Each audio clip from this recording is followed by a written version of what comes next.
Having issues with your Spectrum Wi-Fi 7 router? The first step is understanding the difference between a reboot and a factory reset. A reboot, or soft reset, is like restarting your computer. It temporarily powers down the router, clears its memory, and then restarts it. This is quick, usually taking just a minute or two, and it won't erase your custom settings like your Wi-Fi password or parental controls. Use a reboot for minor issues like slow speeds or occasional dropped connections. On the other hand, a factory reset, also known as a hard reset, returns your router to its original out-of-the-box state. This will erase all your personal data, including your network name, password, and any custom firmware settings. It's a more drastic solution for major problems like persistent malware, forgotten login credentials, or serious firmware corruption. Remember, a factory reset will require you to re-enter your Spectrum account details and reconnect all your devices to the Wi-Fi.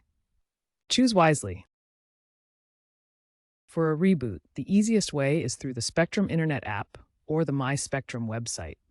Simply log in, navigate to your router's settings, and select Restart. You can also unplug your router from the power outlet for 30 seconds, then plug it back in. This achieves the same result. For a factory reset, locate the Reset button on the back of your Spectrum Wi-Fi 7 router. It's usually a small pinhole. Use a paperclip or something similar to press and hold the Reset button for 10 to 15 seconds. The router's lights will likely flash or change to indicate the reset is in progress. Once it's done, your router will be back to its default settings, and you'll need to set it up again using the Spectrum app or website. As a best practice, always back up your settings before performing a factory reset, if possible.